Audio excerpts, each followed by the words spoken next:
Azərbaycan xalqının əsl sərvəti nə neftdir, nə qazdır, nə də bu gözəl təbiətdir. Əsl sərvətimiz vətən çağıranda bir göz qırpımı belə düşünmədən sinəsini topun, tankın, tüfəngin qabağına sipər edən qəhrəmanlarımız, şəhidlərimizdir.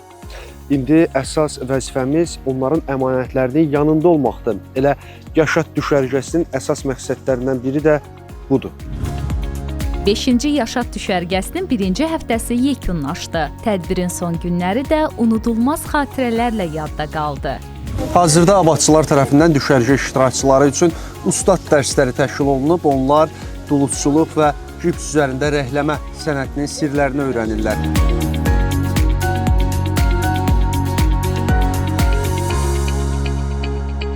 Kukla teatrının yaradıcı heyəti Yaşad düşərgəsində Qaraca qız tamaşasını nümayiş elətdirəcək.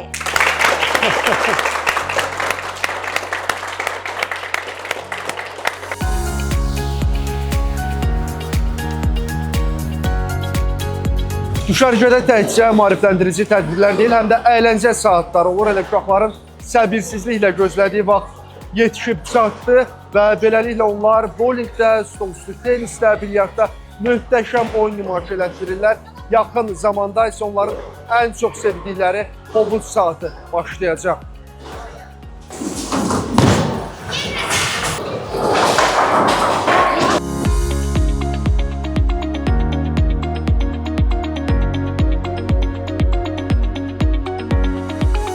Düşərgədə Asan Radio və TV-nin dəstəyi ilə konsert proqramı da təşkil olunub. Rəssam və Arazın ifasında sevilən mahnılar səsləndirilib. Senden bir isteğim var. Dağda paraq danışan sonunda barışan.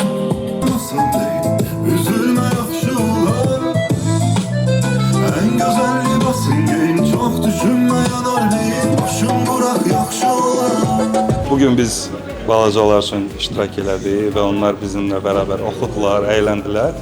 Biz hər il konsertlərimizdə onları dəvət eləmişik və bizimlə bərabər oxuyublar. İnşallah növbəti konsertimizdə də bizimlə bərabərdirlər. Biz belə fondların təşkil etdiyi konsertlərdə çox iştirak edirik, sərə-sərə iştirak edirik. Və bu da bizim üçün xoş oldu, gözəl balalarımızı sevindirdik. 5-ci Yaşad düşərgəsinin iştirakçıları Asan TV-yə danışdılar. Mən Yaşad düşərgəsi çox əyləncəli keçdi və burada yeni dostluqlar edindim. Tenis, bowling, bütün oyunları oynadıq. Ən sevdiyim də bowling oldu. Mən bura gəldiyimə şadam. Burada təzə dostlar tapdım və hovuza girdik, oyunlar oynayırıq. Çox həvəslənirəm ki, gedirik və istəyirəm ki, növbəti düşərgələrdə bura gəlim. Bura çox maraqlıydı, çox gözəl idi. Özümüzə yeni dostlar tapdıq. Heç buradan getmək istəmirəm. Hətta burada çoxlu özümə dostlar da tapdım. Evə gedəndə də onlarla danışacağam. Yaşad düşərgəsində iştirak etdiyimiz üçün hər biriniz çox sevincliyik və bu düşərgənin bitdiyi üçün biraz da gənginik. Amma inşallah gələn ildə belə əyləncəli, maraqlı təlimlərlə birlikdə maraqlı bir yenə düşərgə olar. Yaşad fondunun rəhbəri Qarabağ qazisi Elvin Hüseynovun iştirakı ilə düşərgənin bağlanış mərasimi keçirildi. Tədbirdə iştirakçılara xatirə hədiyyələri təqdim olunub. Eyni zamanda düşərgə iştirakçısı Dəniz Hüseynlinin doğum günü qeyd olundu. 50-dən çox şəhid övladı bu düşərgədə fəal iştirak etdilər.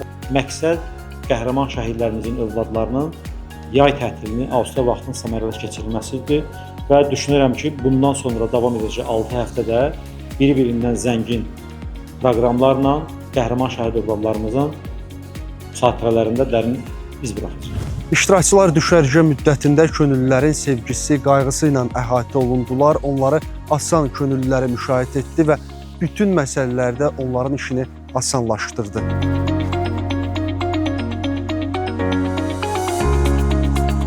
Yaşad fondunun ilk düşərgəsində könüllü olaraq iştirak etməyə mənə çox sayda təcrübələr qazandırdı. Həmçinin sevincini görmək insanlara inanılmaz dərəcədə motivasiya hissi yaradır.